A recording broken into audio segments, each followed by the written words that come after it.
자, 그리고 또 한 곳, 동작을인데요. 동작을은 나경원 후보의 승리입니다. 그런데 여기 또 얘기가 좀 많이 나오는 게요. 표차입니다. 1000표 차가 안 났어요. 929표 차입니다. 그런데 동작을에서 이른바 사표로 분류된 표 차이가요. 화면을 좀 위로 보여주실까요? 글씨가 좀 보일 수 있으면 좋겠습니다. 몇 표입니까? 사표가 1403표나 됩니다. 사표가 표 차이보다 높았습니다. 그러니까 여기는, 그러니까 다른 이 후보 단일화 효과를 얻지 못했던 이런 영향도 있을 뿐더러 유권자들이 이 단일화의 영향에서 그러니까 잘 몰랐다는 거예요. 쉽게 말해서. 그러니까 사표가 이렇게 많았다는 건데, 자, 이런 부분 어떻게 보십니까? 이게 3자 일종의 현상이라고 할 수 있는데요. 물론 2008년 국회의원 선거에서 노동당의, 당시는 민주노동당입니다. 김종철 후보가 5.1% 득표를 했었는데 이번 경우에는 1.4%, 1076표입니다. 이 표만 고스란히 정의당의 노회찬 후보가 얻었더라면 당선입니다.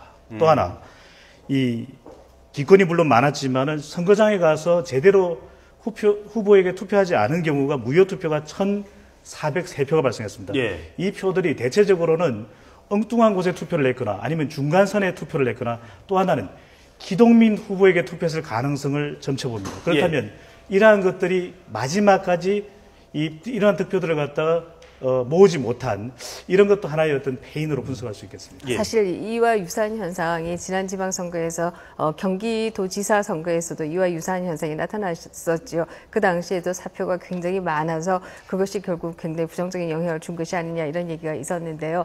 노회찬 후보는 단일화가 되고 난 이후에 실버타임에는 그래도 후보 단일화가 됐기 때문에 괜찮은 것이다 이렇게 얘기했지만 결국 본다라고 하면 골든타임을 놓친 게 아마 굉장히 뼈아픈 부분이 있지 않겠는가 이런 얘기를 할 수가 있을 것이고요. 예. 또 다른 한편에 있어서는 야권 연대가 가지고 올 수 있는 플러스 요인도 있지만 거기에 대한 공격을 통한 마이너스 효과도 또 같이 있는 것도 분명하기 때문에 저는 이번 선거가 앞에서도 말씀드렸지만 야권에게 제기하는 굉장히 큰 이슈 중에 하나가 과연 야권이 이렇게 계속 분열한 상태에서 간다라고 했을 때 그 선거를 앞두고 막바로 야권 연대를 통해서 선거를 돌파하고자 하는 이 전략이 과연 이제 앞으로 얼마나 효과가 있겠는가라고 하는 저는 아주 근본적인 질문을 제기하고 있다 이런 생각이 들고요. 그런 차원에서 이제 야권이 이제 전체 통합을 통한 빅텐트론이라든지 아니면 적어도 선거 때는 후보 경선을 다 야권 진영에 같이 해서 그 지역의 유권자가 야권 진영 내에서 후보를 뽑아낼 수 있도록 한다든지 이런 뭔가 새로운 방법을 구상해내지 않고는 저는 지금 현재 그 구도를 깨나가기가 굉장히 어렵지 않겠는가 이렇게 생각을 합니다. 예. 또 지난번 지방선거 때는 여당이 좀 참패한 곳이죠. 구청장도 뺏기고 했는데 근데 그러니까 잘만 하면 이길 수 있는 거였습니다. 근데 처음부터 첫 장부터 그 전략 공천으로 멱살 잡고 그런 모습을 보이고서 어떻게 선거를 합니까? 그래서 어떻게 보면은 노회찬 후보가 이 정도 이렇게 석패한 것도 어떻게 보면 좀 제 생각보다는 굉장히 표가 많이 나온 것 같아요. 그러니까 선거에서 그 공천 싸움하는 것 그런 모습을 가지고서 과연 선거를 이길 수 있겠는가? 말씀하신 대로 이제 그야말로 야권에서는 좀 그야말로 모든 면에서 초심으로 돌아가서 다시 세우는 그런 각오가 있어야 된다고 봅니다. 예. 참고로 저희들이 이제 투표용지를 잠깐 보여드릴 텐데요. 그 투표용지 당일날 가는 거는요. 아까 이제 실버타임이라고 하셨는데 바로 이제 저 부분입니다. 기동민 후보가 사퇴를 했는데 그 부분에 대해서 모르는 분들이 많았다는 겁니다. 그러니까 그냥 2번 있네? 2번만 찍으신 분들이 있거든요.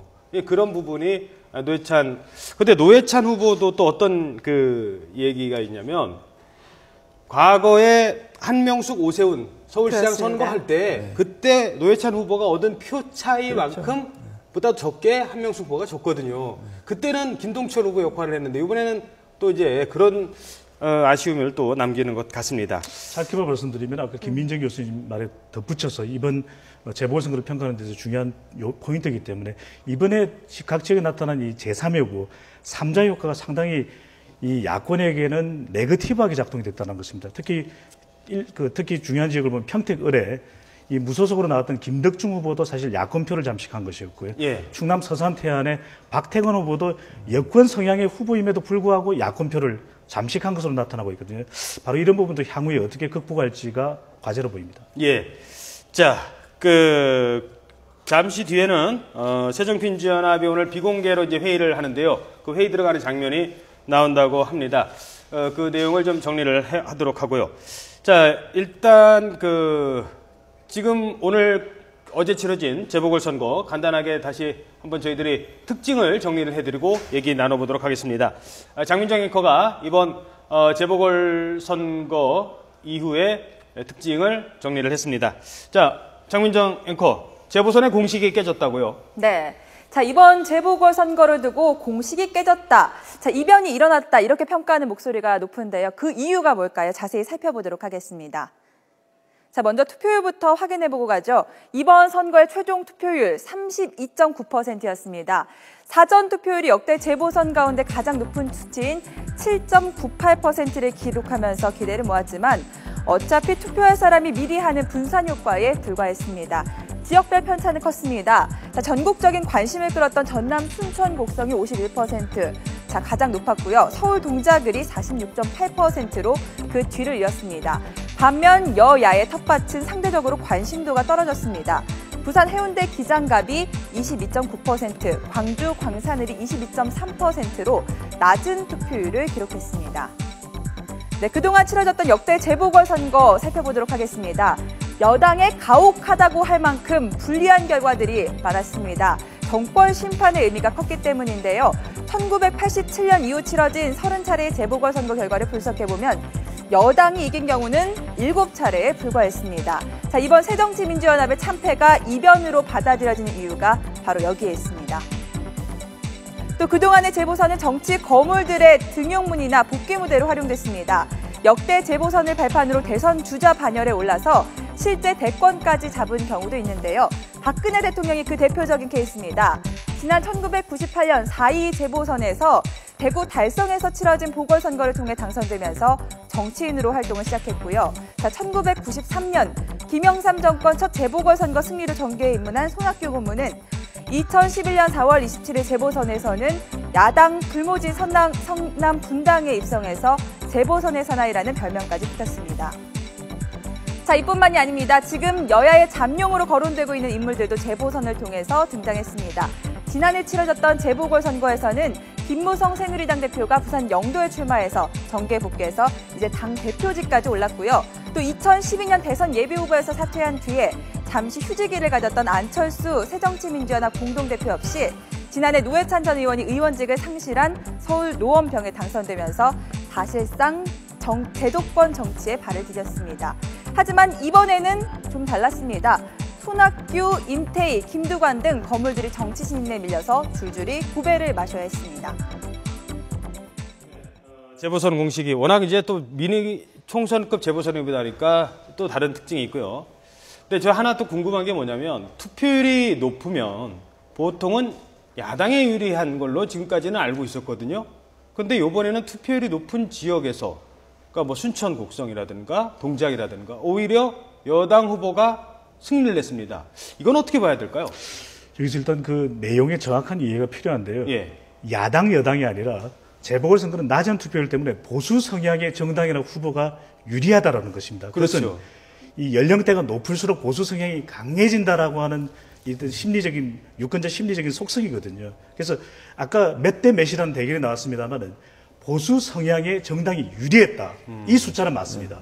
그리고 이번 재보궐 투표율 같은 경우에도 보시면은 수도 충청권 중에서 35% 이하, 김포가 35.8이라서 아슬아슬했는데요. 35% 이하에는 영통만 빼고는 다 이 보수 성향의 새누리당 후보가 당선됐습니다. 예. 그러면 공식은 사실상 정말 자막을 만드신 분한테는 정말 죄송한데 크게 틀리지 않았다는 것이거든요.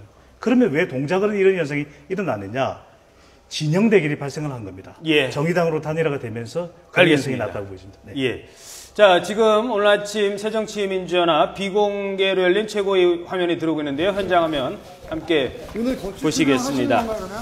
자, 잠시 지금 이 시각 새정치민주연합 비공식 최고위원회의 이 모습인데요. 지금 두 대표가 입장을 하는 모습 볼 수 있겠습니다. 재보선 참패 뒤 나중에 정리해서 얘기하세요. 첫 공식 회의인데요. 아침에 공식 회의는 취소가 됐는데요. 비공개 형식으로 안철수 김한길 대표가 긴급 최고위원회를 소집했고 아마 회의가 곧 끝난 것 같습니다. 끝나고 지금 나오는 자리인 것 같은데요. 아까 들어가는 자리를 저희들이 촬영을 했었는데 이후에 어떤 입장을 밝힐지가 지금 가장 큰 관심을 모이고 있습니다. 당에서는 지금 말을 아끼고 있습니다. 하지만 이 최종적으로 선거 결과를 정리를 하고 두 대표가 대표직을 내려놓지 않을까라는 얘기가 있습니다. 또 일각에서는요, 김한길 대표가 안철수 대표의 이 사퇴만은 막고 있다. 이런 얘기도 전해오고 있습니다. 하지만 아직 정확하게 알려진 바는 없습니다. 어떤 결과가 나올지 관심을 모으고 있습니다. 아마 현장에서 두 대표의 얘기가 있으면 저희들이 다시 연결하도록 하죠. 현장의 상황은 지금 이렇다는 거 화면으로는 계속 보여드리도록 하겠습니다. 자, 그럼 계속해서 바로 이 부분을 분석해 보도록 하겠습니다. 새정치민주연합인데요. 새정치민주연합 저희들이 제목으로 뽑은 건 뭐 다 아실 겁니다. 몰락한 김한길, 안철수. 자, 김민정 교수님 하실 말씀이 좀 많을 것 같은데 예, 어떻습니까? 네, 뭐 당연히 그 사실은 이제 뭐 가장 많은 부분을 당 지도부가 져야 되는 것은 당연하고요. 그런 차원에서 이번 패배에 있어서 가장 큰 책임은 지도부에 있다라고 하는 것은 뭐 더 얘기할 필요가 없지 않나 이런 생각을 하게 됩니다. 예. 그러나 다만 이런 부분도 저는 좀 생각을 해봐야 된다고 생각하는데요. 사실 이번에 공천에 있어서 문제는 야권이나 여권이나 마찬가지로 다 있었다 이렇게 얘기도 할 수 있습니다.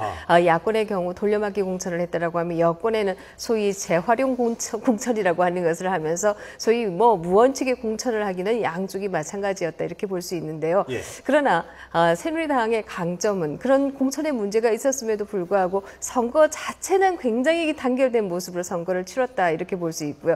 여기에 반해서 새정치의 경우에는 뭐 공천 이후에 굉장히 분열된 되고 오히려 내홍에 시달렸다라고 하는 것도 결국 새정치가 참패하게 된 큰 원인이 아니겠는가 이런 생각을 하게 됩니다.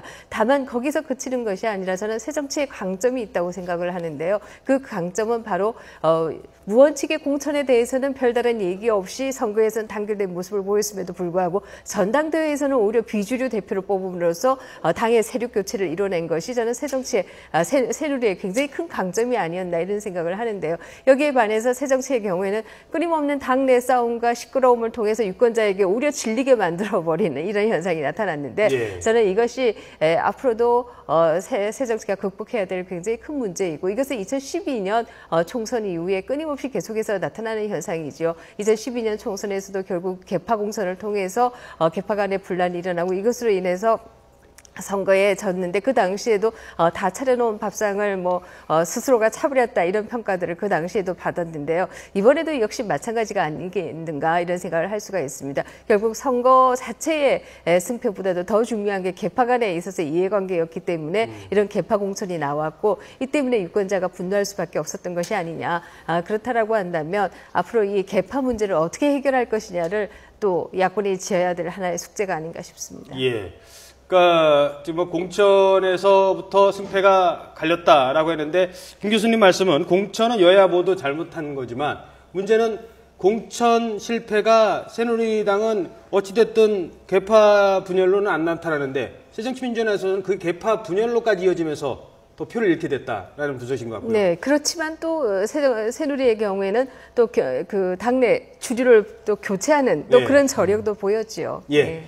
어떻게 보십니까, 이 교수님? 그런 면도 있지만은 저는 기본적으로 김한길, 안철수 두 공동대표가 이런 큰 정당을 이끌어갈 만한 어떤 내공이 있는가 좀 그런 데 좀 많이 회의를 했습니다. 예. 왜냐하면 단적인 예로 지난번에 기초단체 무공천 그거는 새누리당이 공천 약속을 파기했기 때문에 거기 책임이 있는 건 분명하지만은 그 선거를 앞두고서 일방적으로 우리 무공천하겠다는 나 그런 정치적 감각을 가지고서 당을 이끌어갈 수 있겠습니까? 그러니까 지난번 6.4 지방선거도 그래서 굉장히 늦게 해서 그나마 건진 거 아닙니까? 예. 이번도 보면은 두 사람이 사실상 공천을 제가 내막을 알 수 없지만 거진 좌지우지하지 않았나 하고 또 그 사람들이 그 두 대표가 뭐 집원 유세랄까 여러 가지 하는 데 있어서 그렇게 국민들의 지지를 이끌었느냐 해서 거의 뭐 리더십의 한계를 보여줬다고 봅니다. 예. 자, 안철수, 김한길 공동대표 책임론이 나오고 있습니다. 짧게 한 30초만 드릴게요. 일부 신문에서는 사퇴라고 제목을 아예 바꿨어요. 뭐 그게 거의 기정사실화 되는 겁니까? 어떻게 보세요? 지금 곧 발표가 있을 것 같긴 합니다만 두 대표. 그것은 뭔가 대반전이 반드시 필요하다는 어떤 지지층의 요구 때문으로 보여지는데 예. 두 가지 지표입니다. 하나는 이 지방선거 직후에 10여 %포인트 차로 따라갔던 정당 지지율이 오히려 재보궐선거 직전은 15%까지 벌어졌다. 그리고 이 구심점이 필요했는데요. 안철수 이 대표의 차기 대권 지지율이 20% 부동의 중반대에 1위였다가 2, 3위 정도 10% 중반대로 떨어지면서 이번 선거에 구심점의 역할을 못했다. 이에 대한 알겠습니다. 책임은 남는다고 보여집니다. 예. 뭐 간단하게 하나만 더 저희들이 주제를 잡았습니다. 짚어보도록 하겠습니다.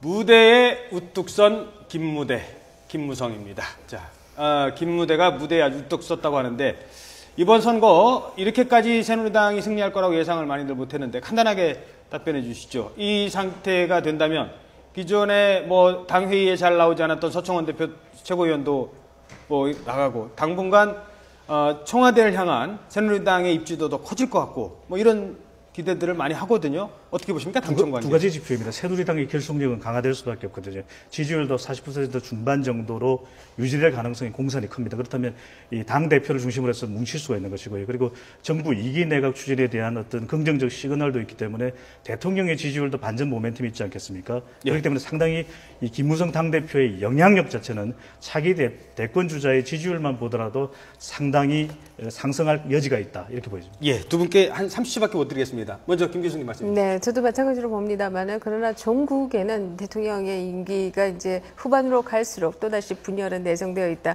사실 뭐 인생 새옹지마라고 하는데요. 이번에도 야권의 경우에 선거 결과가 좋을 것이라고 하는 예상이 없었다라고 하면 공천을 저렇게 했겠는가라는 생각을 해볼 수가 있고요. 우리 정치에 있어서는 꼭 상황이 좋으면 자살골을 낸다라고 하는 것도 또 하나의 법칙입니다. 예, 네. 어떻게 보십니까? 앞으로는 이제 야당의 몫이라고 봅니다. 여당은 이제 변화할 것이 없고 이제는 상수입니다.